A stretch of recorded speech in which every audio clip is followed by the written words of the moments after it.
Glória a Deus. Coloque a tua mão em teu coração. Vamos orar e vamos à palavra do Senhor para essa noite.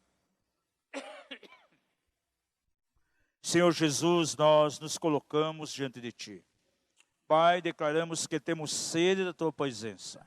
Temos fome da Tua palavra. A Tua palavra declara que aqueles que têm fome e sede de justiça, certamente eles serão fartos. E nós declaramos que temos fome, Senhor. Que a Tua palavra venha nos alimentar nessa noite. Traz luz, traz revelação, Pai. E que o nome do Senhor seja glorificado. Levantamos nossas mãos, ó Pai, queremos abençoar aqueles que não estão aqui. Muitos irmãos estão viajando, outros não puderam vir, mas onde eles estiverem, que a boa mão do Senhor esteja sobre eles e que o nome do Senhor seja glorificado. Que sejam ministrados pelo Teu Espírito da mesma forma que nós estamos sendo ministrados aqui. E que o nome de Jesus seja glorificado nessa noite. Pai, nós honramos a Ti, nós te bendizemos, porque Tu és digno de todo louvor, de toda adoração. Oramos a Ti, ó Pai, no poderoso nome de Jesus. Amém e amém. Amados, nessa noite eu quero dar continuidade ao assunto que começamos no domingo passado. Começamos a ministrar sobre os 5 níveis de paternidade e maternidade encontrados na Bíblia. E o primeiro aspecto que nós vimos é aquilo que eu posso chamar de paternidade ou maternidade natural ou biológica. Procuramos então salientar o valor tanto do homem como da mulher também, dentro do processo da criação de Deus. Procuramos enfatizar aqui que a mulher, ela apresenta alguns atributos de comportamento que estão ligados ao comportamento do próprio Deus. O cuidado, aquele amor paciente. Falamos que o homem é mais racional, porém a mulher, ela tem um amor paciente, é a mulher que gera. Mostramos aqui que Eva quer dizer mãe dos viventes. E também procuramos, em segundo plano, falar um pouco acerca da paternidade e maternidade divina. Somente o amor de Deus Pai, o seu coração paternal, é que pode suprir as lacunas, as deficiências que ficaram através de uma paternidade disfuncional. E quantas pessoas chegam à igreja do Senhor apresentando carências das mais profundas naquilo que diz respeito à paternidade. E nós podemos ver isso claramente nos nossos seminários, principalmente aqui no Silce, quando nós temos aqui na igreja. E falamos também das carências apresentadas por alguns naquilo que diz respeito ao papel da mãe. Uma maternidade disfuncional. E mostramos que Deus, na sua palavra, Ele nos dá uma revelação bem clara que Ele tem também um coração maternal. Ou seja, Ele pode suprir tudo aquilo que alguém não recebeu por parte de sua mãe. E Deus sempre desejou ser pai. Agora, o Velho Testamento nos dá uma visão bem clara também do lado maternal de Deus, seu amor de mãe. E eu passei diversas escrituras aqui comprovando isso. O nome El Shaddai, por exemplo, é um nome que tem uma conotação feminina. É aquele que tem seios e amamenta. Isaías diz, ainda que a mãe venha esquecer, o filho que mama, certamente o Senhor não esquecerá de nós. E gravou na palma da sua mão o nome de cada um de nós. Então, quantas vezes o Senhor se revela dentro da revelação do seu amor, demonstrando aquela medida de amor que há no coração de uma mãe na direção dos seus filhos. E também procuramos ver a paternidade no Novo Testamento. Muitas cartas de Paulo, ele fala claramente acerca da importância de termos a revelação de Deus como Pai. Explicamos o que significa o espírito de adoção sobre nós para quebrar todo o laço de orfandade. E também falamos que Jesus, certa vez, demonstrou uma medida de amor que está ligado à maternidade. Quando ele olha para Jerusalém e declara, Quantas vezes eu quis abrigar vocês, como a galinha abriga os seus pintinhos, e tu não o quiseste. A figura exatamente da mãe. Então procuramos ver, de maneira bem clara, os dois primeiros níveis de paternidade. Paternidade natural ou biológica.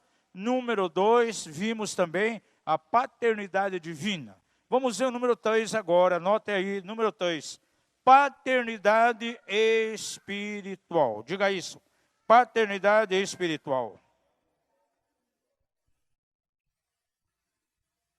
É interessante, amados, que nós vemos algumas pessoas que em um determinado momento da sua vida, elas têm uma experiência com Jesus e elas se convertem.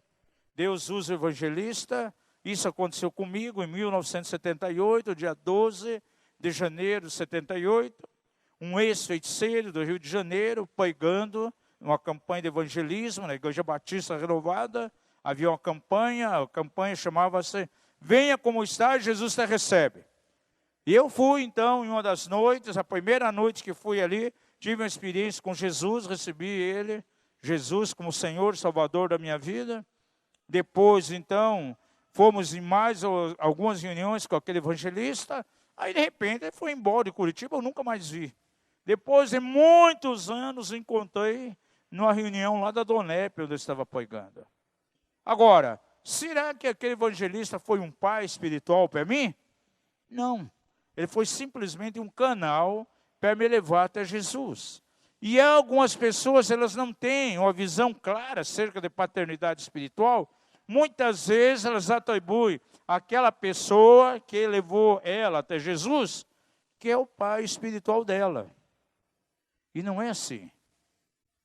Tem algumas pessoas, volta à internet, hoje você vê, todo o ministério está lá com as mensagens, lá na internet, né?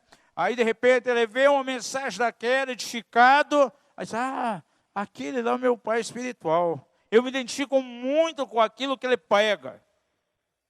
Gente, ele nunca teve um contato com aquele ministério, simplesmente viu uma mensagem na internet. Ele não é um pai espiritual.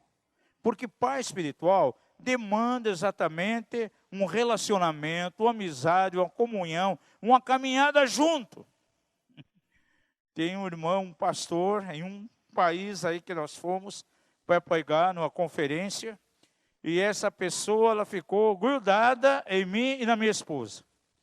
Aí quando passou algum tempo, uns 8 meses, disse, olha, aqui é teu filho espiritual, e eu quero que você venha aqui me ungir apóstolo. Aí começou a mandar mensagens para nós. Eu faço um trabalho aqui com crianças, você tem que me ajudar. E mandava as fotos das crianças. Você é meu pai espiritual, você tem que vir aqui pregar. Que data você vai vir aqui na igreja? Amados, eu vi ele uma única ocasião naquela conferência. E nunca mais ouvi. E ele começou a falar para todo mundo que eu e a Rocio éramos pais espirituais dele. Gente, não é assim. Nós temos que entender um pouco melhor essa questão de paternidade. Principalmente a paternidade espiritual. Diga isso. Paternidade espiritual. Envolve relacionamento. Envolve, amados, um nível tão profundo de relacionamento com a pessoa que você não consegue imaginar. Então não é uma pessoa que tem uma boa mensagem, que está lá com a sua mensagem num canal do YouTube. Não é alguém que você foi lá numa conferência, se identificou tanto com o que ele pregou. Ele é meu pai espiritual. Não. Pai espiritual é aquele que caminha com você, aquele que te entende, aquele que quando precisa dar uns puxão de orelha em você, ele vai dar. A pessoa que me evangelizou, simplesmente lançou a semente e eu me converti. Agora, pai espiritual é aquele que vai caminhar comigo, que vai me levar a uma maturidade, que vai me corrigir quando eu preciso ser corrigido. Nós vamos ver algumas passagens aqui nas Escrituras. Quero tomar alguns exemplos bem claros. Vamos abrir lá em 1 Coríntios, capítulo 4.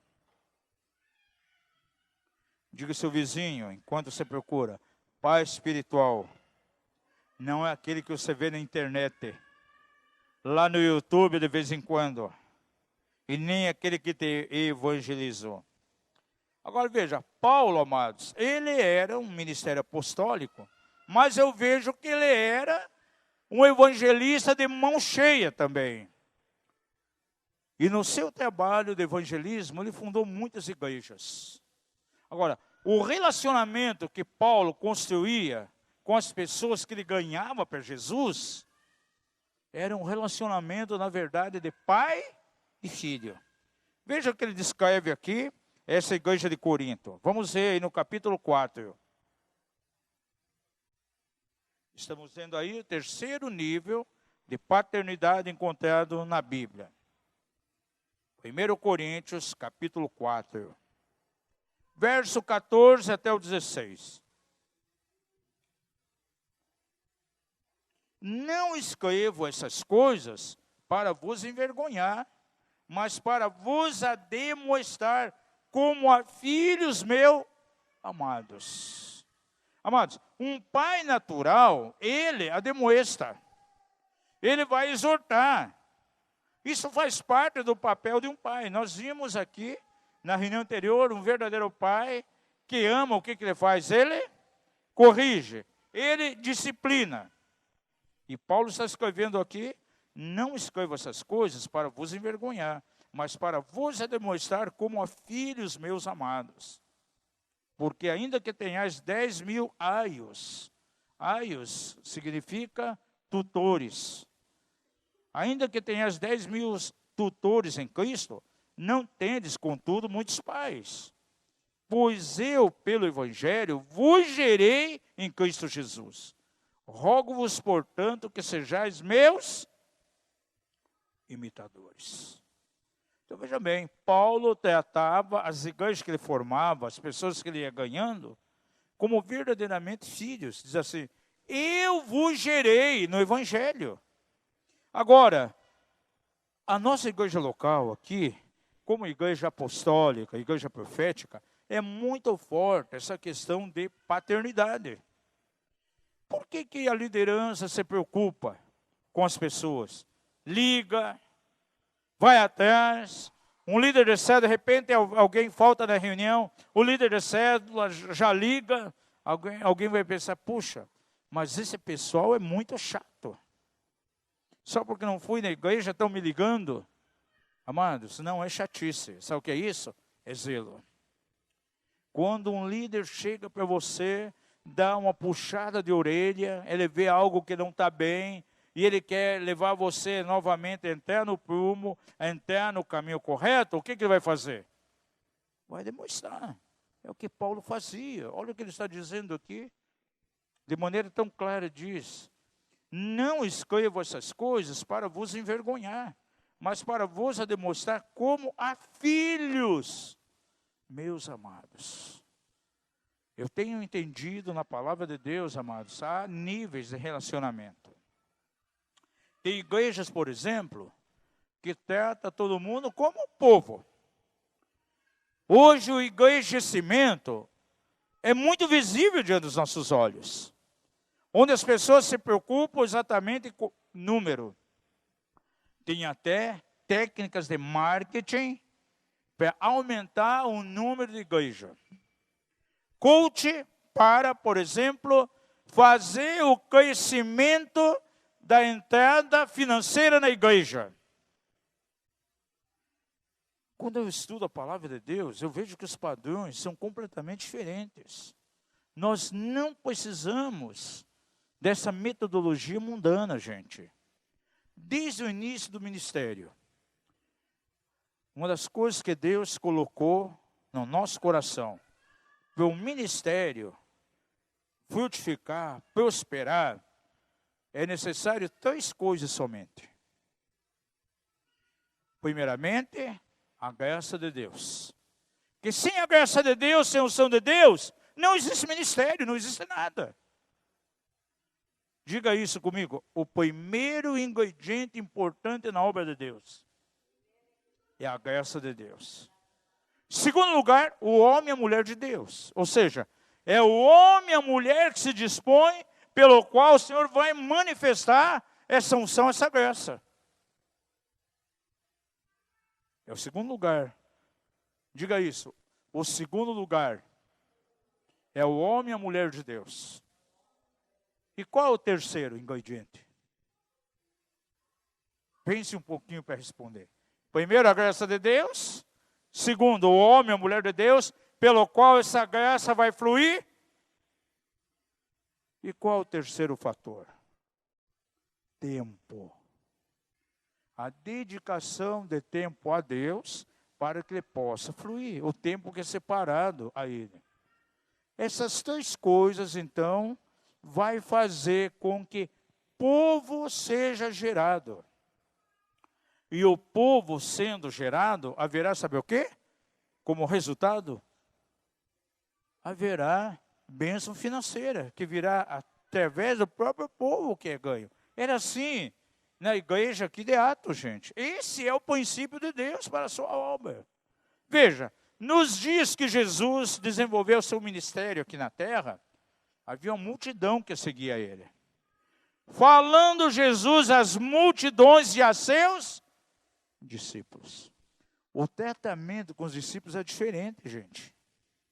Ele pegava uma palavra geral, mas lá na casa, ele trazia, pode ver em Mateus 3 de maneira bem clara, ele explicava a parábola a quem? Aos discípulos. E na igreja, amados, há níveis. Há pessoas que vêm com multidão, que talvez ela não vai se sentir nada bem com o tipo de tratamento que os irmãos têm aqui. Quem já foi procurado aqui pela liderança da igreja alguma vez aqui? A liderança te procurou, talvez para animar, para orar com você, ou talvez para exortar. Com quem já aconteceu isso aí? Com quase todo mundo aqui. Por quê? Porque a nossa visão é que cada vida que está aqui está debaixo de uma paternidade espiritual, gente. São como filhos. Não é simplesmente multidão. Jesus dava um tratamento diferenciado aos discípulos. Agora, Paulo ele tinha isso bem claro. Cada igreja que ele gerava, aquelas pessoas que ele ganhava, ele se colocava diante deles como pai. Agora, essa igreja aqui de Corinto, foi Paulo que fundou ela, diga isso. Paulo fundou a igreja de Corinto. Vamos ver isso lá em Atos 18, verso 1 e 2.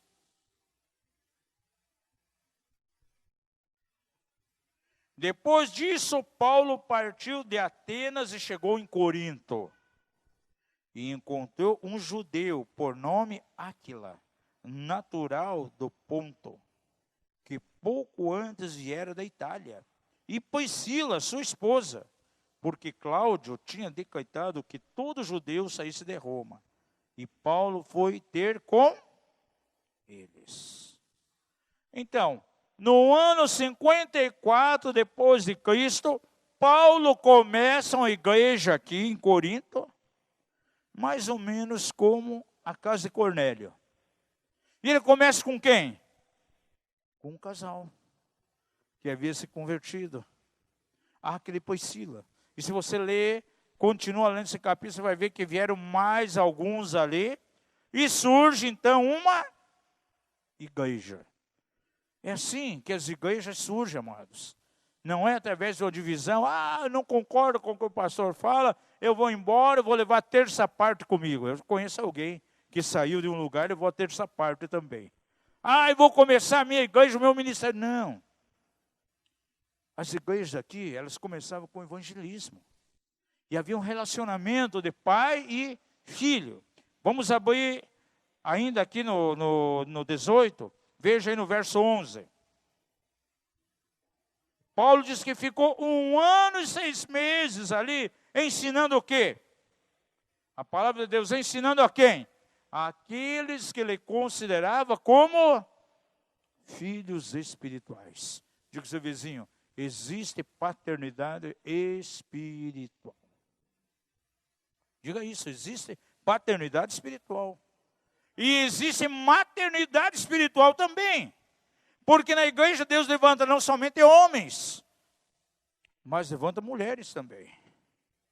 E uma das coisas que tem que ser quebrada na nossa mente, porque muitas vezes, amados, nós temos um condicionamento muito religioso. Nós achamos que a autoridade de um ministro homem é maior que a autoridade de uma mulher. Um pastor tem mais autoridade que uma pastora. Não, amados. Se ela tem um chamado, se o Senhor derramou uma graça sobre ela, nós temos que respeitar. Isso é muito importante. Durante muitos anos, nós caminhamos com um ministério que era totalmente contra a mulher. O ministério da mulher. E pegava literalmente aquele texto. A mulher deve estar calada na igreja, não pode falar. Então eu achava que mulher não podia falar. Se uma mulher estivesse ocupando o púlpito, para mim era Jezabel. E quantas vezes eu julguei igrejas, até na cidade, que tinha pastor lá na frente para a igreja. Isso aí não é de Deus, olha essa mulher aí no púlpito. Jezabel controla essa igreja. E como erramos fazendo esse tipo de julgamento, gente.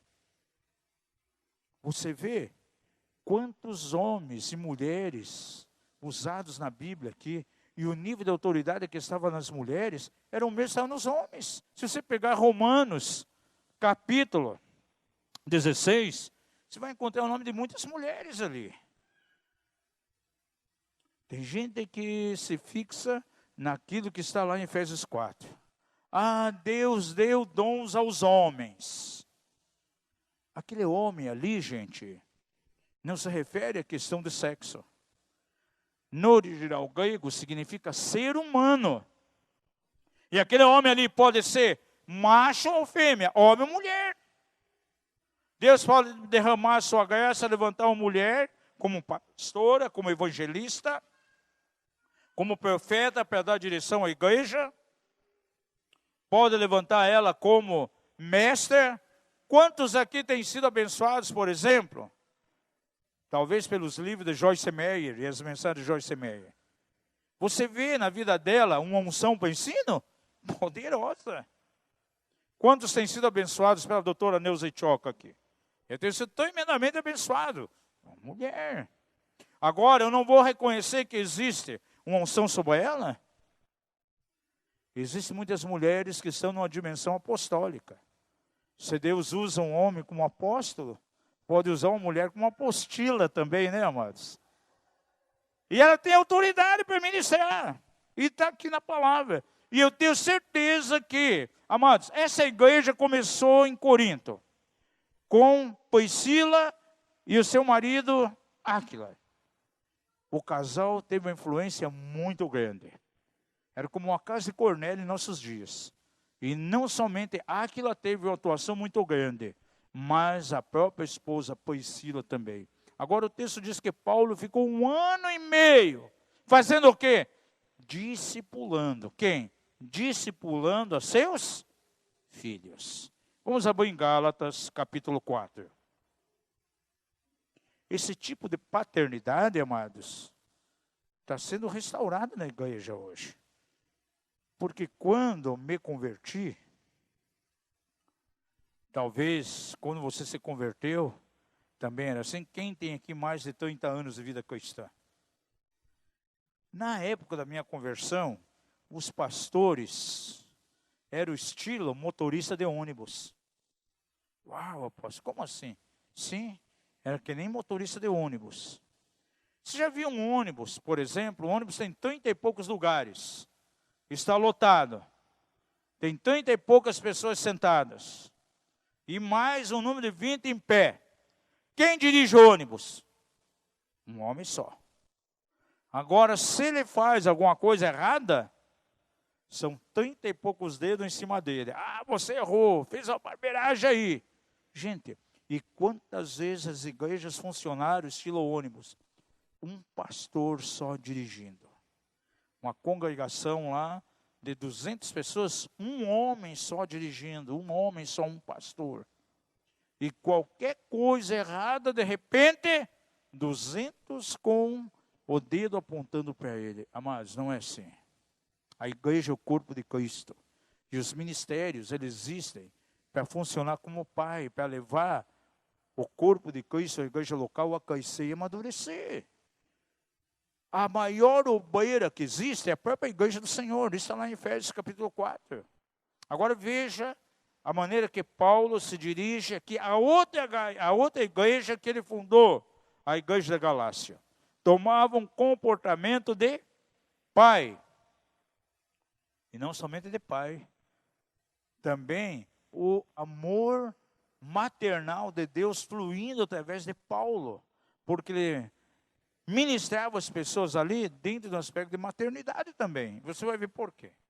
Veja aí o capítulo 4. Vejamos verso 13 e 14.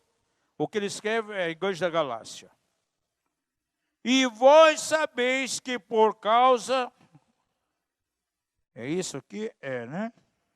4, 13 e 14. E vós sabeis que por causa da enfermidade da carne, vos anunciei o evangelho a primeira vez. O que está fazendo? Evangelizando. Ganhando vidas, fundando a igreja. E aquilo que na minha carne era para vós uma tentação, não o desprezastes, e nem o repelistes. Antes me recebestes como um anjo de Deus, mesmo como a Cristo Jesus. Veja, aqui estava fundando a igreja da Galácia. Aí mais adiante, no verso 19, ele diz assim: meus filhinhos, olha aqui o lado paternal, por quem de novo sinto as dores de parto. Agora, quando ele fala dores de parto, está falando acerca do aspecto maternal de Deus, até que Cristo seja formado em vós. Então, Paulo, ele demonstrava um nível de paternidade e maternidade com aquela igreja da Galácia. Ele ganhou aquelas pessoas e agora começa a discipular como verdadeiros filhos. E ele diz aqui, de uma maneira tão clara, meus filhinhos. Quando ele olhava para aquelas pessoas geradas, ele via como filhos. Isso é paternidade espiritual. Por vocês de novo eu sinto dores de parto. O lado materno de Deus. Lembra o texto que nós lemos na semana passada? Quando o próprio Deus disse assim: eu estive em silêncio, mas agora estou vociferando, estou falando algo, estou dando grito como a mulher que está de parto. E um autêntico ministério também, ele passa por isso. Ele vai ter dores de parto, até que Jesus seja formado nas pessoas. Amados, isso é um processo doloroso. Gente, numa igreja local, quando ela começa a ser estabelecida, vem pessoas, por exemplo, que são convertidas, vai ter que gerar Cristo nessas pessoas. Mas vem pessoas também, que uma vez já receberam Jesus, mas já tomaram de 5 ou 6 leites diferentes. Alimentos diferentes por onde passaram. E muitas vezes há uma confusão espiritual nela. Estão com intoxicação espiritual violenta. Porque entrou ali tanta heresia, tantas coisas que aprenderam do modo errado. Mas eu já vi pessoas, 20 anos de vida cristã, nunca foram discipuladas. Pessoas que se converteram, nunca foram ensinadas, continuavam errando, fazendo coisa errada na inocência. Por quê? Nunca houve alguém para orientar. Vou dar um exemplo. Crentes de 20 anos, o camarada joga na loteria, joga no bicho. E para ele é normal. Tem um sonho lá com a zebra, acha que até é sonho profético. Poxa, vou jogar na zebra e vou ganhar. Deus é tão bom que me deu um sonho ontem com a zebra. Vai dar zebra, vou jogar. Nunca ele foi ensinado que aquilo não faz parte do reino de Deus, que é um jogo de azar. Que cada vez que ele joga, ele está deixando de confiar no Senhor. Nós vamos, muitas vezes, ministrar alguns casais, que a vida de intimidade deles é mais terrível, mais poluída do que você possa imaginar. Agora, por quê? Nunca houve orientação, nunca houve discipulado, nunca houve ensino. Um verdadeiro pai que se preocupa com o filho pequenininho, na mais tenra idade, ele começa a fazer o quê? A ensinar. Você sabia que alguém que se converte, também ele passa por algumas fases? Em 1 João fala claramente. A primeira fase, ele é tido como filhinho. Está lá, João fala bem claro. Os filhinhos são aqueles recém-nascidos.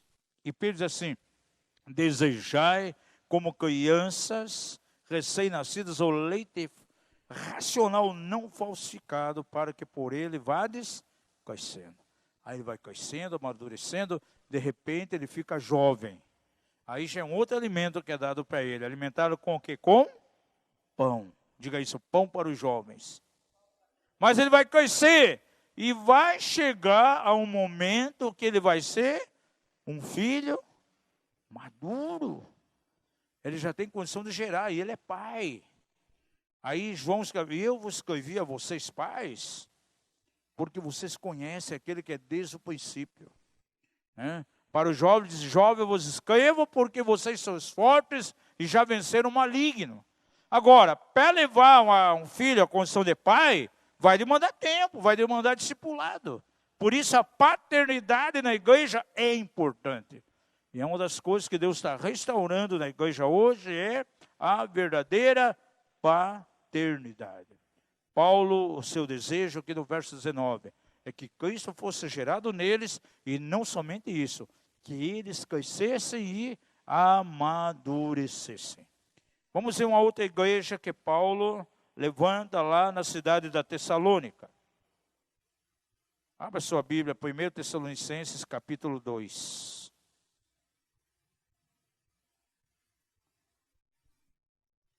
Verso 7 até o 12, ele declara o seguinte: antes nos apresentamos brandos entre vós, qual ama que acaricia seus próprios filhos. Olha aqui o lado maternal. O coração de Paulo, dentro dessa visão de paternidade, ele fala algo aqui que está relacionado à maternidade. Antes nos apresentamos brandos entre vós, qual ama que acaricia seus próprios filhos, a mãe que acaricia seus filhos.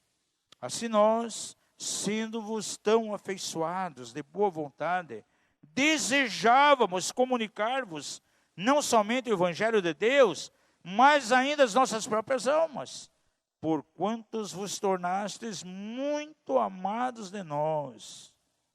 Porque vos lembrais, irmãos, do nosso labor e fadiga, pois trabalhando noite e dia, para não sermos pesados a nenhum de vós, vos pregamos o Evangelho de Deus. Vós e Deus sois testemunhas de quão santa, justa e irrepreensível nos portamos para convosco que credes. Assim como sabeis de que modo vos tratávamos, cada um de vós, como um pai a seus filhos. Fazendo o quê?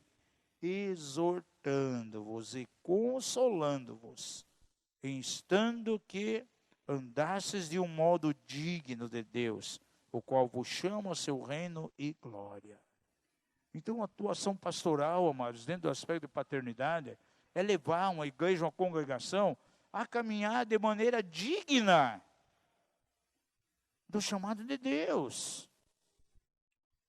E um pastor, um pai espiritual, tem duas coisas que estão na mão dele: uma vara e um cajado.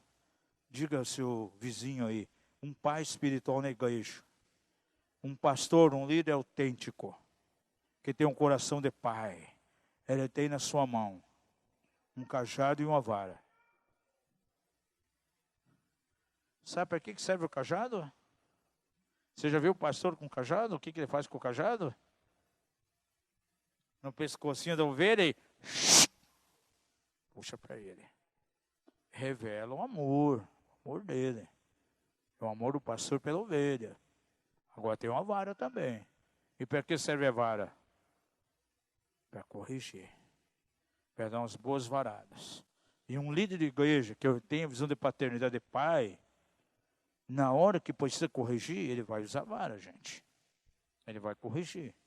Um pai que tem filho pequeno, você vê ele fazendo coisa errada, se ele não corrige, de forma alguma ele está revelando o amor de Deus. Se ele corrigir, vai revelar o amor de Deus. Eu falei isso aqui na reunião passada, que Deus, o amor dele revela o seu lado forte Deus não é um ser banana, que deixa seus filhos fazer o que eles quiserem, não. Ele vai corrigir. E ele está revelando o seu amor. E um pai biológico revela o seu amor quando corrige os filhos quando estão fazendo coisas erradas. E um pai espiritual na igreja, um líder, quando ele vê alguma coisa errada, ele vai usar a vara. E se a pessoa se submete, ela vai ser muito abençoada. Há muitos anos atrás, eu não esqueço, quando com o nosso pastor tivemos que visitar uma das moças da igreja, ou das ovelhas, estava enamorada por um não cristão, não crente, bem mais de idade do que ela. E chegou um ponto, então, da coisa ficar tão insustentável, porque ela entrou por um caminho tão terrível de desobediência, que nós tínhamos que falar a ela o seguinte: olha, agora você vai ter que escolher. Ou você escolhe Jesus, ou escolhe ser rapaz. Ele disse: olha, então eu vou escolher o rapaz. Porque Jesus eu só vejo ele pela fé. Agora, ser rapaz, eu vejo ele, eu toco nele, ele está presente o tempo todo. Selou então ali o seu destino. Fomos embora, casou com ele. Um casamento que não deu certo, não foi perdurável. E como aquela moça sofreu. Mas por quê? Porque nunca entendeu essa questão de princípio de paternidade. A minha esposa foi criada na casa daquele líder. E o que ele ensinou e a esposa ensinou a ela, trouxe um resultado maravilhoso. E quantas vezes ele foi totalmente severo. Não é verdade? Ela via mais não do que sim, mas simplesmente submeteu. E Paulo coloca aqui a igreja de Tessalônica de uma maneira tão clara. A exortação dele é porque eram realmente filhos. E ele diz: olha, como uma ama os seus filhos, é o amor que eu tenho por vocês. Isso é muito importante, amados, no coração de um líder. Com essa questão de engrandecimento em nossos dias, essa questão de paternidade tem sido deixada de lado. Ministérios, igrejas que querem simplesmente crescer numericamente. Sabe qual a visão que eles têm do povo? É como se fosse gado, gente. É simplesmente mais um número. É como se marcasse ali com o emblema da igreja, emblema do ministério, recebe um número, está lá num cadastro da igreja. Não há amizade, não há relacionamento. Por exemplo, Deus está nos movendo aqui dentro da questão de células. Poxa, célula não é importante, só o culto. Eu não quero fazer parte de célula. Gente, à medida que a igreja vai crescendo, vai ficando um pouco difícil de se trabalhar. Agora, a célula é um local muito importante porque pode ser trabalhado ali dentro, há relacionamento, há pastoreamento. Por isso que as células aqui é muito importante, nós temos insistido muito, tem que fazer parte de uma célula. Por exemplo, a pessoa muitas vezes chega aqui, atrasado no culto, quer oração, no final termina o culto, muitas pessoas querem oração, só que ela tem que ir embora, ela já tem um compromisso, tem que sair correndo, sai sem oração. Agora, lá na célula pequena, a coisa é diferente. Como é um grupo menor, ela pode receber a oração, pode receber ali a orientação necessária. Isso é muito importante. Diga você aqui na IRN, os cultos e as células são importantes. E eu vejo que Paulo, ele dava muita ênfase a esse tipo de reunião. Tem um texto lá em Atos que diz que ele alugou uma casa e ficou um tempo X falando do reino de Deus a seus filhos espirituais. Então isso é muito importante. Aqui nessa casa temos realmente visão da paternidade espiritual. Os filhos que Paulo ganhava para Jesus eram filhos. Então guarda, paternidade envolve amizade, envolve relacionamento. Isso é muito importante dentro de uma igreja. Não é simplesmente culto, onde simplesmente vai, daí cada um vai embora, não se conhece, né? Não conhece o líder. Isso é muito terrível. Isso está muito aí presente em nossos dias, em quantos lugares aí. Esse não é o propósito de Deus. A igreja de Deus é como família. E onde é a família, há paternidade e a maternidade. Diga isso. Onde é a família? Aí a paternidade e a maternidade também. Então, é o terceiro nível de paternidade e maternidade que encontramos na Bíblia. Então, número 1, maternidade e paternidade natural e biológica.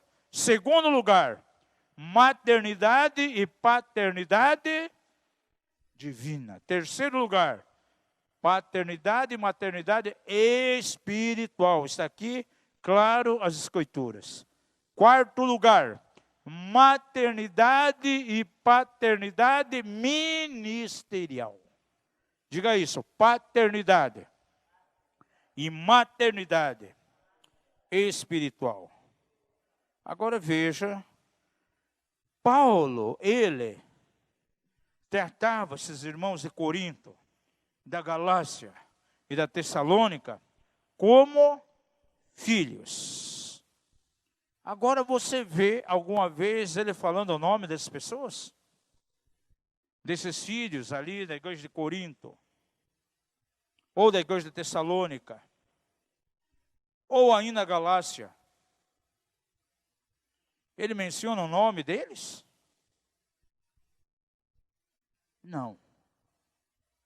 Mas dentre todos, alguns se destacavam, aos quais Paulo não somente chamava de filho, mas falava o nome deles. E a Bíblia destaca pelo menos 3 aqui. Timóteo, meu filho Timóteo. Tito, meu filho no Senhor. Outro, Onésimo. Lá na carta de Filemão, ele diz, Onésimo é o meu filho das prisões. Veja, ele colocava nome. Era uma dimensão de paternidade que estava num nível maior. Não era somente pessoas que ele havia ganho para Jesus, que ele dedicava, que ele discipulava. Não. Aqueles 3, ele transmitia algo do seu próprio ministério na direção deles. Eram pessoas que queriam continuar o ministério dele. Por isso ele diz assim, Timóteo, não despreze o dom que é em ti, o qual foi dado a você pela imposição das minhas mãos. Aqui entra, amados, um outro nível de paternidade e maternidade. Anote aí, é a paternidade ministerial. É ministério. Então, na casa aqui, o Senhor já tem separado alguns que são como filhos. Filhos ministeriais. E quando há a paternidade ministerial, aquele pai ministerial, ele está tranquilo. Porque sabe que o dia que ele morrer, alguém vai continuar a obra dele. O que nós vemos no corpo de Cristo hoje em nossos dias? Pessoas que tiveram chamados tão gloriosos, sacudiram nações, mas quando morreram, não deixaram um legado. A obra parou. Por exemplo, vou dar um exemplo bem claro. Quantos já ouviram falar de Jonathan Edwards? Grande evangelista, sacudia multidões. Charles Finney pegava as pessoas, esse negócio de pessoa cair no chão pelo poder do Espírito é antigo. Charles Finney pegava as pessoas que caíam no chão. Mas não tiveram filhos espirituais. Será que Jonathan Edwards deixou alguém para continuar o seu trabalho? Não. Quando morreu, terminou a obra.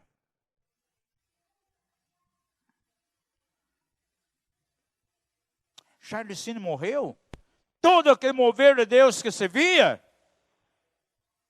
acabou com ele. Não houve continuidade. Elias tinha um filho espiritual. Pergunta ao seu vizinho, quem era o filho espiritual de Elias? Quem? Eliseu. O homem que derramava água na mão do profeta. E recebeu uma herança, uma unção dobrada. Só pode passar herança quem tem filho. Diga isso, só passa uma herança quem tem filho. Se eu não tiver um filho espiritual, mas o dia que eu morrer, acaba tudo. A visão de libertação, de guerra, tudo acaba. Agora, só recebe herança quem tem pai. Se um filho não tem um pai espiritual, nunca vai receber herança, gente. Diga ao seu vizinho, você precisa ser filho. Somente filho tem direito de receber herança. Então, Eliseu era um filho, recebe a herança extraordinária. Agora, Eliseu teve filhos? Não. Toda unção que ele recebeu, morreu, levou para onde? Lá para dentro do túmulo. Tanta prova que levou para dentro do túmulo, que ele já estava morto no túmulo lá dentro. Quando jogaram aquele soldado morto ali, ressuscitou. Uma unção ela pode ser sepultada, toda uma visão pode ser sepultada, se não há continuidade, se não há filhos. Moisés não entrou na terra, mas seu filho espiritual, Josué, entrou. E se havia alguém que reconhecia Moisés como pai, era Josué. Diz que ele não se apartava da tenda da revelação. E Moisés, antes de partir, Números declara que ele foi lá, colocou as mãos sobre Josué e transmitiu a ele do seu espírito. Não diz ali que transmitiu do Espírito do Senhor, não. Do seu espírito, da sua habilidade, da sua perícia. Por isso Josué conseguiu levar todo o povo para dentro de Israel. Sabe o que é isso, amados?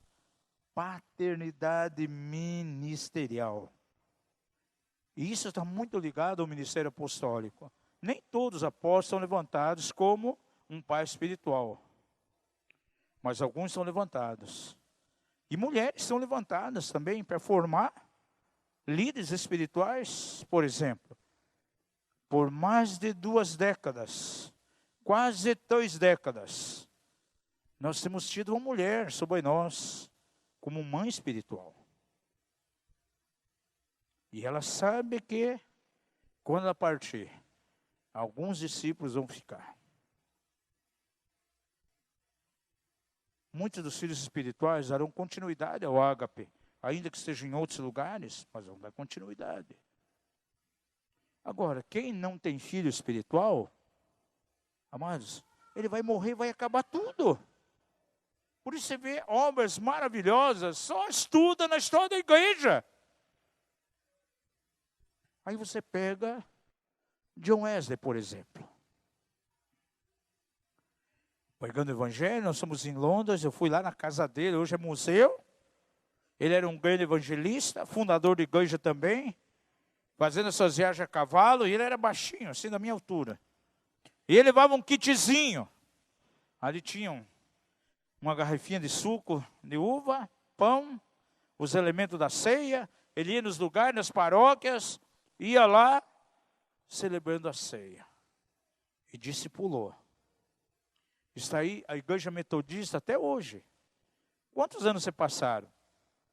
Mas por que existe a igreja metodista hoje? Porque deixou discípulo. A B. Simpson foi usado na área de cura de uma maneira tremenda, as cruzadas sacudiam. Ele morreu. Mas existe a igreja cristã e missionária até hoje, fundada por ele. Então é muito importante. Paulo, ele tinha a visão da continuidade. Por isso ele investiu em Timóteo, ele investiu em Tito, ele investiu em Onésimo. Porque ele era um pai ministerial sobre eles. E Deus está levantando nesses dias esse nível de paternidade na igreja. Pais e mães que vão atuar dentro da paternidade ministerial. Vamos ver algumas escrituras. Abre lá em 1 Timóteo 1 e 2. Olha como é que ele se dirigia a Timóteo. A Timóteo, meu verdadeiro filho na fé. Graça, misericórdia e paz da parte de Deus, Pai e de Cristo Jesus, nosso Senhor. Timóteo, meu verdadeiro filho. Ele considerava Timóteo verdadeiramente como um filho ministerial. Veja na segunda carta, verso 2. A Timóteo, amado filho, graça, misericórdia e paz, da parte de Deus Pai e de Cristo Jesus, nosso Senhor. Um apóstolo aqui, um pai ministerial, escrevendo uma carta a seu filho ministerial. E o tratamento para Tito? Veja a carta de Tito, capítulo 1, verso 4. A Tito, meu verdadeiro filho, segundo a fé que nos é comum, graça e paz da parte de Deus Pai e de Cristo Jesus, nosso Salvador. Amados, esse nível de paternidade envolve relacionamento, gente. Ah, eu conheço aquele ministério lá da América do Norte. Puxa, ele é uma bênção, que palavra tremenda. Ah, ele é meu pai espiritual. Todo mês vou mandar uma oferta para ele, ele cobra lá um valor X, e a partir de agora, então, é minha cobertura. Amados, totalmente furado. Isso envolve relacionamento. Veja o relacionamento que Paulo tinha com seus discípulos aqui, como um pai ministerial. Caminhava com ele, vivia com ele. Como alguém pode dizer, ah, fulano de tal, meu pai espiritual, se nunca encontra com ele? As pessoas que caminham com o nosso ministério, eu faço questão de colocar, sabe aonde? Lá dentro da minha casa. Vão conhecer como é que nós vivemos. Comem com a gente, bebem com a gente. A gente vai para um lugar de férias, leva junto. O que é? Sim. Isso é importante, amados. Não existe paternidade ministerial fora dessa realidade, gente. Eu conheço pais, entre as pais apostólicos, tem 300 filhos espirituais, mas nunca tem tempo com nenhum deles. Mas cobra uma taxa para isso. Então, todo mês é verdade, é mandado um valor e é cobrado. A minha paternidade é condicionada ao valor que vai ser pago a mim mensalmente. Gente, aí não há paternidade. Paternidade envolve relacionamento, comunhão, caminhar junto. E você pode transmitir muito mais numa mesa, tomando um café junto, comendo a linguiça assado junto, conversando, do que tantas horas de ensino. Por isso nós damos muita ênfase aqui à questão da comunhão ministerial. E vai caminhar com a gente, vai lá para dentro da minha casa, vai andar comigo, vai viajar junto, eu quero conhecer ela também. Envolve esse tipo de coisa. É dessa maneira que Paulo vivia. Não existe, amados, paternidade ministerial de outra maneira. Tem que ser esse o caminho, através da amizade, através do relacionamento. Deus quer restaurar a paternidade no mesmo nível de que Paulo tinha. E existem mães espirituais também. É surpreendente a amizade que temos tido todos esses anos, né, com a doutora Neuza. Quando foi para ocorrer a unção apostólica lá em Brasília, então chamaram, né, os pais e as mães espirituais para ungir os filhos espirituais. Disse, poxa, agora eu me tornei tua mãe. Disse, você sempre foi, desde que nos conhecemos, né? E é tremendo o tipo de amizade e relacionamento. Tanto é que nos primeiros CIUSes, ela vinha pregar, a gente estava construindo a casa, aí ela ia sempre no hotel, a gente colocava num bom hotel para ficar. Um dia ela chegou para mim e disse assim, olha, eu venho aqui para pregar, eu não quero ficar em hotel, eu quero ficar lá na tua casa, para ter comunhão, para conversar, ter relacionamento. Nós estamos construindo a casa ainda. Após em terminar, montamos um quarto para ela, antes de nós, né? Eu e minha esposa, no nosso quarto, dormindo no chão, os filhos no chão, e montamos o quarto dela em primeiro lugar. Depois dos filhos, depois o último nosso. E ela começou a ir lá para minha casa. Então, quando ela vem pregar, ela vai lá para casa, e é um tempo maravilhoso. Os tempos de comunhão que nós temos tem sido extraordinário. Um verdadeiro pai, uma verdadeira mãe, que funciona num nível de paternidade e maternidade ministerial, vai agir exatamente dessa maneira. Agora, abra sua carta em Filemão. Essa é uma carta maravilhosa. Pergunta ao seu vizinho: você sabia que existe na Bíblia, no Novo Testamento, um livro chamado Filemão? Amados, para mim, é um dos livros mais extraordinários. A gente poderia dar um seminário de final de semana inteirinho aqui, nessa carta de Filemão de 25 versículos. Fala de dois homens aqui, Filemão e Onésimo. Agora, Onésimo foi discipulado por Paulo. Paulo ganhou ele para Jesus e dentro de uma prisão. Vamos ver aqui verso 10 e 11. Olha o que eles escrevem a Filemão. Sim, rogo-te por meu filho Onésimo, que gerei nas minhas prisões. Então entende-se que quando Paulo ganhou Onésimo para Jesus, aonde que ele estava? Numa prisão. Ele não perdia tempo, em vez de ficar murmurando: ah, Senhor, por que eu estou nessa cadeia? Não. Ele ganhava pessoas para Jesus. E não somente ganhava, mas discipulava. E ele escolhe Onésimo dentro da prisão para ser um ministro. Sim, rogo por meu filho Onésimo, dá o nome, que gerei nas minhas prisões, o qual outrora te foi inútil, mas agora a ti e a mim é muito útil. Pergunta se o vizinho: você conhece a história de Onésimo? Sabe quem era esse homem? Veja bem, ele não conhecia Deus, ele era escravo na casa de um cliente, de um homem chamado Filemão, que Paulo conhecia muito bem. E em determinada ocasião, ele roubou um dinheiro do seu senhor. Ele roubou o dinheiro de Filemão. E isso, então, quando foi descoberto, custou a ele o quê? A prisão, a cadeia. E Paulo vai na mesma cadeia que ele está. E começa a pregar, então, para Onésimo. Ele se converte. Paulo tem ele como filho. E vê nele potencial, começa, então, ministrar ele. Transforma ele no que? Num ministro da palavra.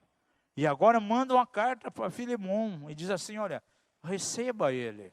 No passado ele foi tão inútil para você, mas agora vai ser útil. Tanto para você como a mim. E olha o comportamento de um pai ministerial. Veja aí quanto ele roubou, qual foi a soma. Quando chegar aí, eu te pagarei. Gente, que coisa tremenda. Se há um capítulo, um livro que fala que sobre cobertura, sobre investimento espiritual, essa carta aqui é Filemão. A maneira que Paulo tratava.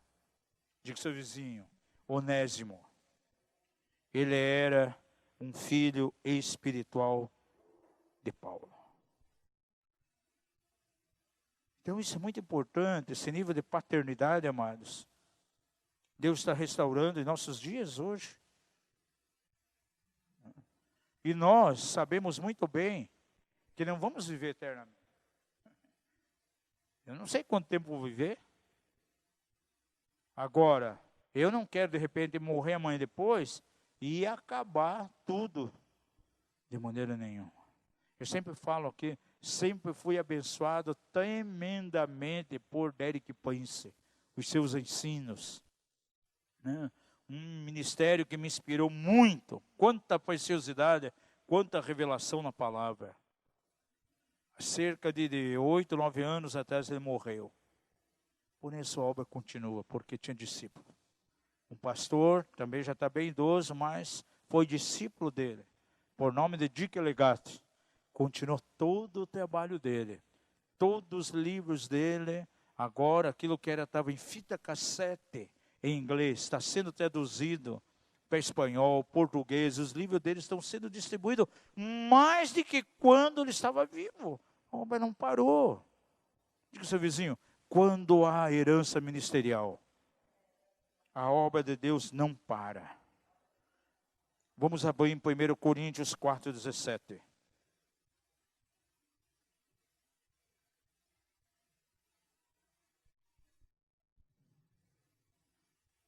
Olha aqui a confiança que Paulo tinha em Timóteo, amados. Por isso mesmo vos enviei Timóteo, que é meu filho amado, e fiel no Senhor, o qual vos lembrará os meus caminhos em Cristo, como por toda parte eu ensino em cada igreja. Paulo, ele sabia muito bem quem eram os seus filhos ministeriais. Por isso eu vou enviar meu filho, diz aqui Timóteo, porque eu bem sei que ele vai dar continuidade. Veja também a declaração de Paulo em Filipenses 2.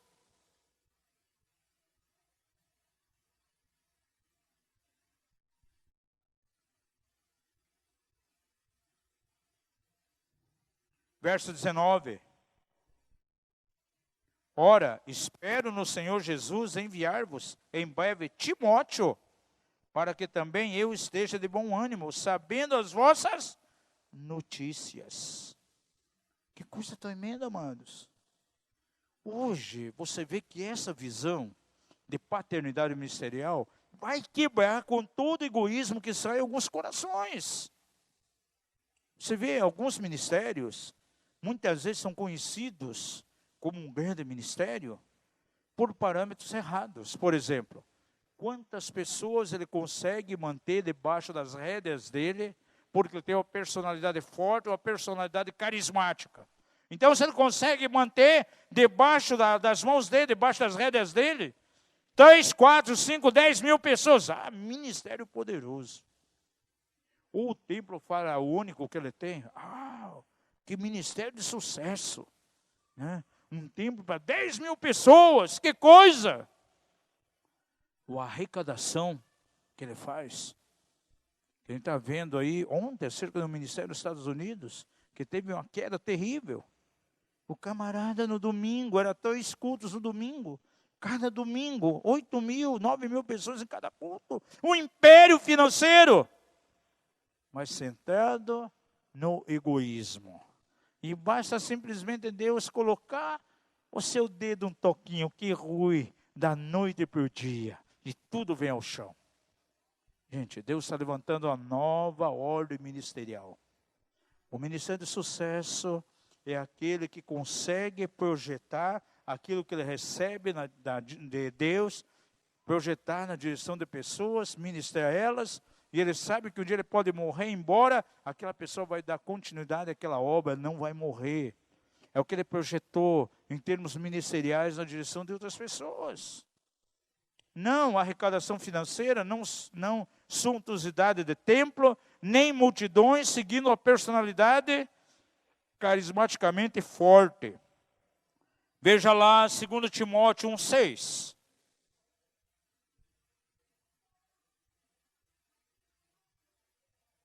Paulo tinha uma grande consciência do que é a paternidade, que ele escreve a Timóteo aqui o seguinte: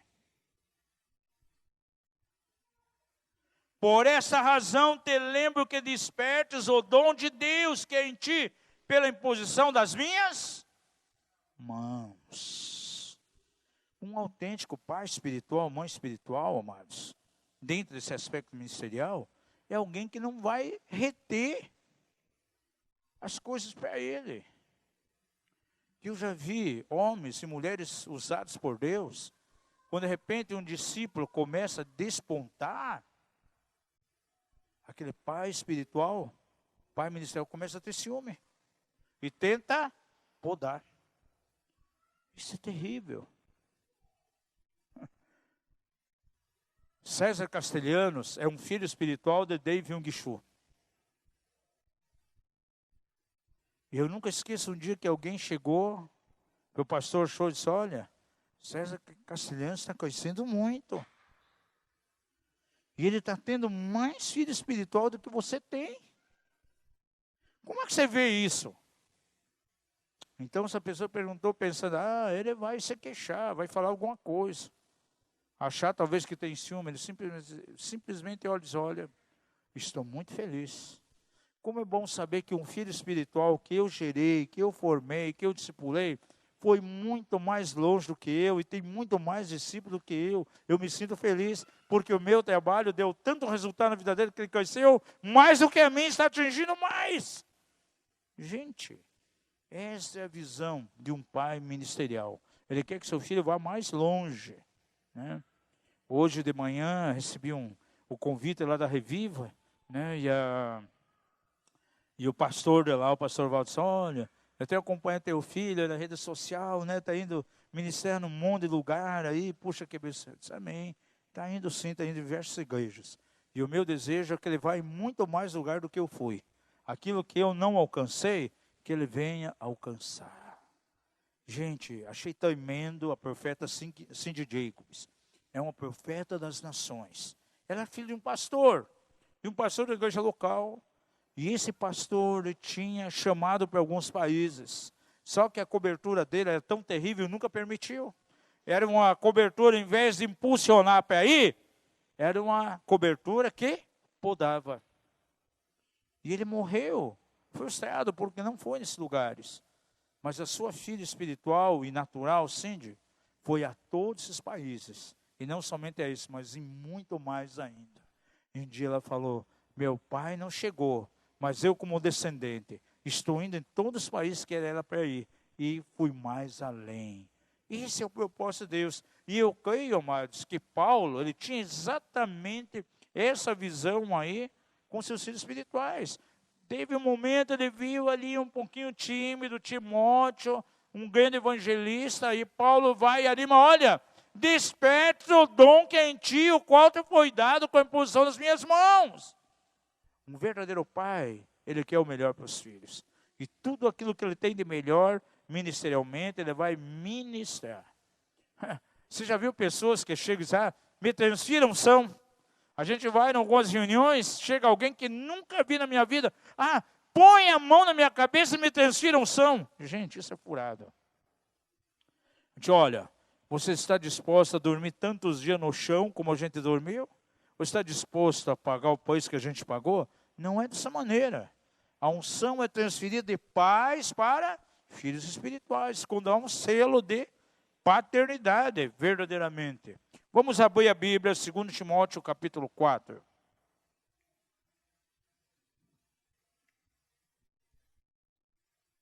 Olha o que Paulo diz. Ele já sabia que ele ia morrer logo. É interessante que os homens e mulheres de Deus, que têm muita intimidade com Deus, eles acabam sabendo até a data que vão morrer. Pedro sabia, Paulo também.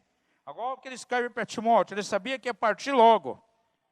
Conjura-te diante de Deus e de Cristo Jesus, que há de julgar os vivos e os mortos, pela sua vinda e pelo seu reino.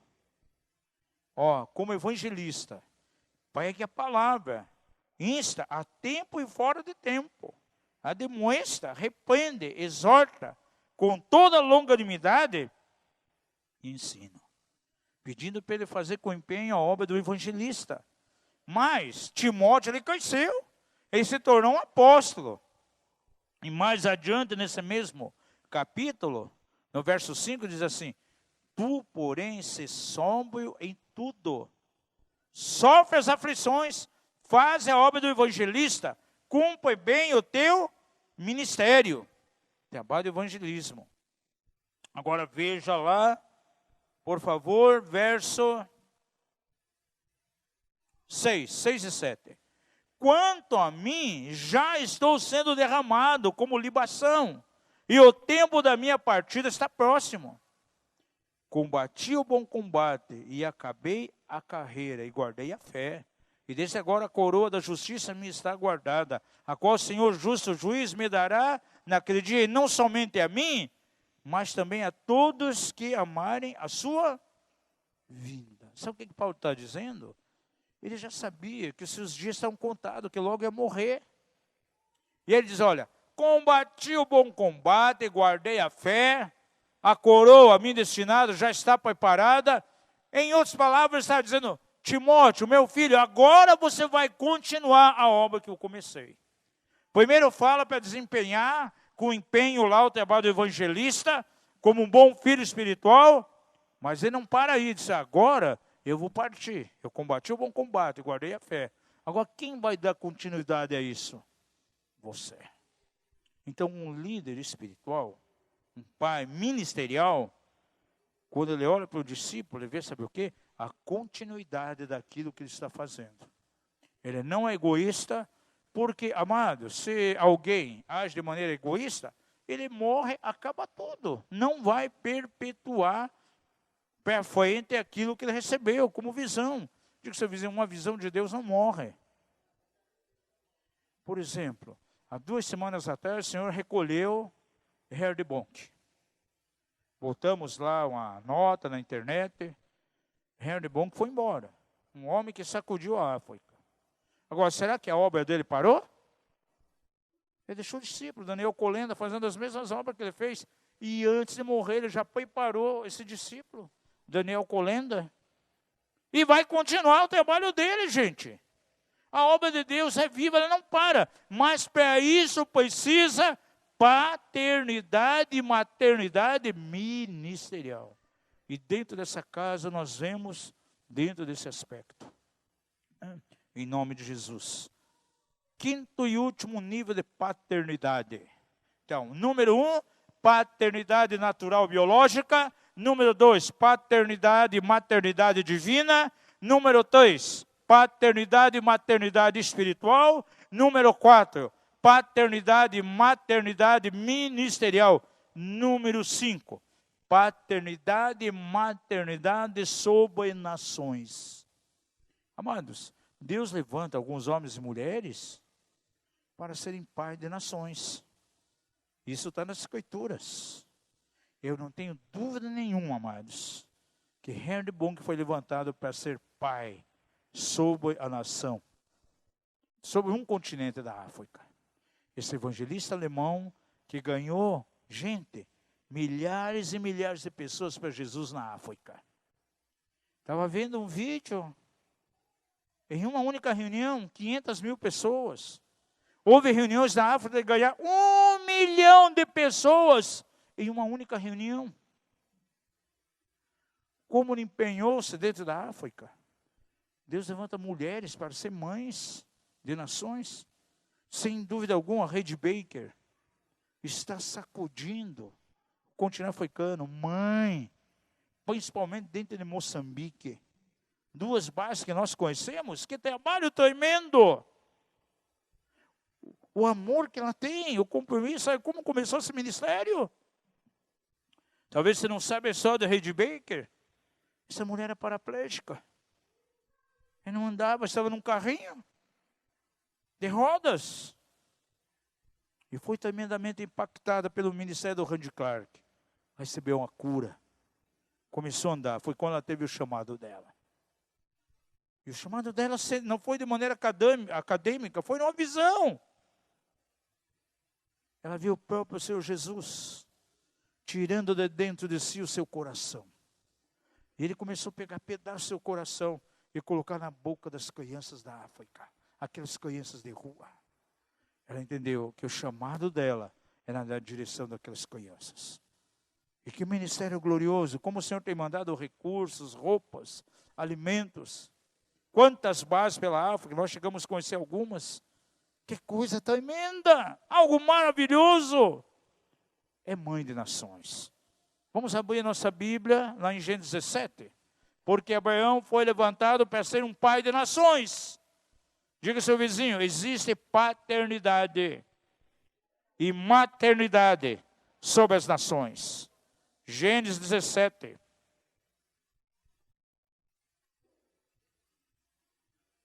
Vamos ver verso 1 a 6. Quando Abraão tinha 99 anos, apareceu-lhe o Senhor e lhe disse: Eu sou Deus Todo-Poderoso, anda em minha presença e ser perfeito. E firmarei o meu pacto contigo, e sobremaneira te multiplicarei. Ao que Abraão se prostrou com o rosto em terra, e Deus falou-lhe dizendo: Quanto a mim, eis que o meu pacto é contigo, e será paz de muitas nações. Diga isso, pai de muitas nações. E não mais será chamado Abraão, mas Abraão será o teu nome. Pois por pai de muitas nações te posto, e fartei frutificar sobremaneira, e de ti farei nações, e reis sairão de ti. Agora, no verso 15 e 16, diz que Sara também seria mãe de nações. Deus levanta algumas mulheres para que sejam mãe de nações. Veja verso 15 e 16. Disse Deus a Abraão: quanto a Sarai, tua mulher, não lhe chamarás mais Sarai, porém Sara será seu nome. Abençoá-la-ei, e também dela te darei um filho. Sim, abençoá-la-ei, e ela será mãe de nações. Reis e povos sairão dela. Aleluia. Você lembra da história de Débora? Como Deus levantou Débora? A esposa de Lapidote, você vê que naquele casal, sobre quem estava a unção tremenda? No marido ou na esposa? Na esposa. Foi levantada como juíza. E não somente isso. Vamos abrir nossa Bíblia rapidamente. Juízes capítulo 5. Ela foi levantada como mãe de uma nação toda. Veja versos 6 e 7.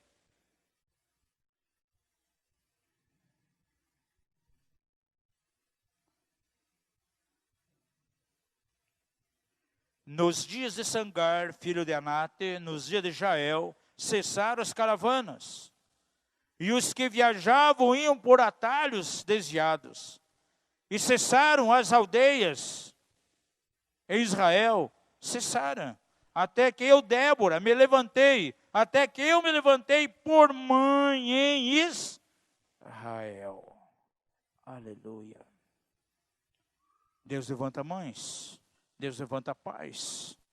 E nesse dia Deus na igreja levantando alguns homens, algumas mulheres, que serão pais sobre nações. E muitas vezes é uma nação que ele nem desejaria ir.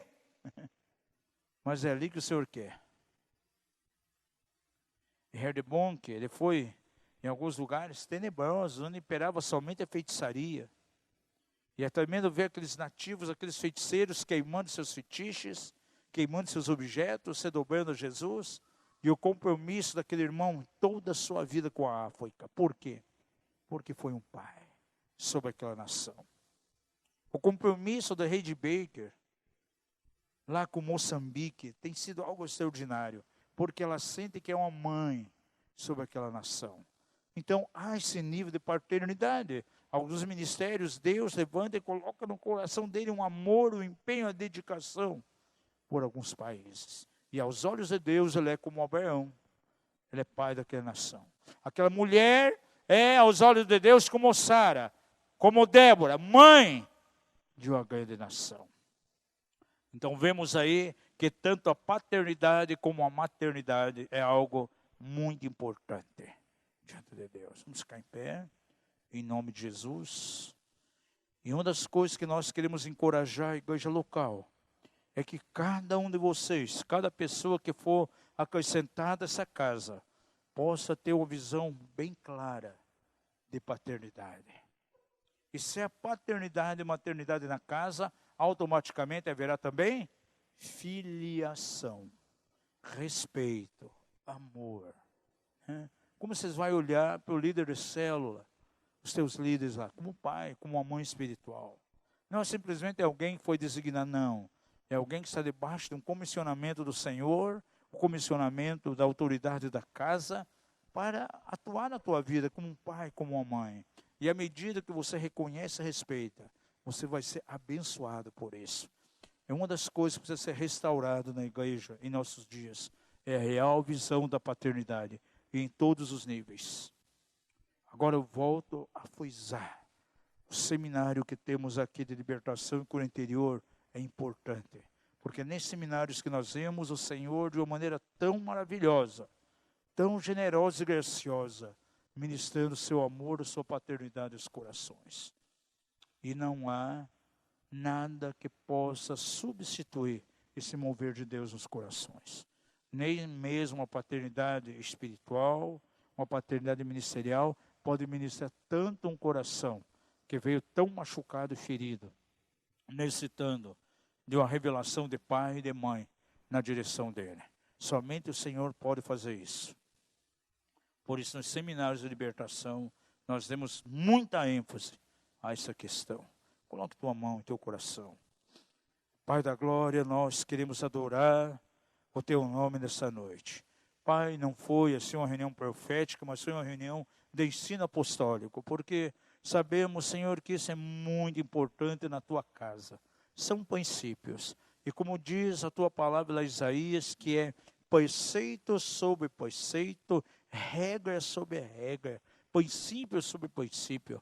E o Senhor deseja que essa casa ela cresça, ó Pai, ela seja edificada e de uma maneira completamente ordenada. Por isso, de quando em quando, nós temos que trazer esses ensinos apostólicos aqui. Não é simplesmente uma pregação inspirada, mas é um ensino baseado na tua palavra. Venha gerar aqui no nosso meio uma visão clara de paternidade. Pai, cada pessoa pode sentir aqui que ela é filho, que não está desamparada. Talvez veio, Pai, de um lar onde não houve paternidade e maternidade, mas diante do Senhor, ó Pai, aleluia, Tu recebe eles como um Pai amoroso. Aquela medida de amor que a mãe não pôde ministrar, Tu podes ministrar, porque o coração de uma mãe, ela tem as características, Pai, do Teu coração. Também há pessoas que não tiveram um pastor amável sobre eles, um líder que investiu, que cuidou, que apontou o caminho que deviam andar, e que apontou aquilo que estava errado também. Muitas vezes há erros, há distorções, porque não há ensino, não há instrução. Que possam sentir verdadeiramente o amor da liderança aqui dessa casa, Pai. Ó Deus, pastores que amam, pastores que reconhecem a necessidade. Há nessa casa uma liderança que se preocupa, que liga, que vai atrás, que telefona.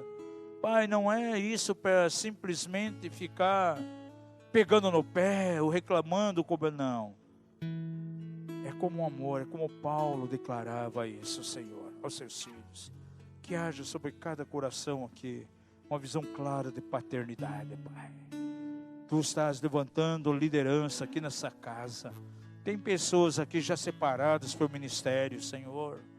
Pessoas que serão consagradas a pastor. E há outros que também já virão aqui, que em breve serão separados também para servir aqui. E que formarão a base, a coluna aqui dessa casa, Pai. Nós abençoamos a igreja hoje aqui, em nome de Jesus. Abençoa aqueles que estão viajando, que não estão aqui. Ó Pai, levantando as nossas mãos. Põe sobre eles também um peso de responsabilidade, no sentido de discernir a verdadeira paternidade, o que é a filiação, a importância de caminhar debaixo de uma autoridade espiritual, debaixo da revelação de Pai. Para a glória do Teu nome nós oramos e bendizemos por todas as coisas, no nome santo de Jesus. Amém.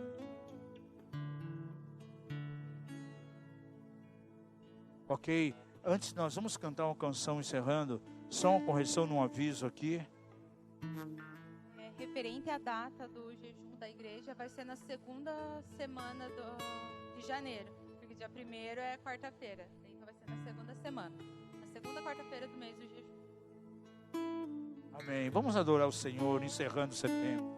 Depois dessa canção, você abraça 2, 3 irmãos aí, abençoa a vida dele, declarando uma boa semana em nome de Jesus.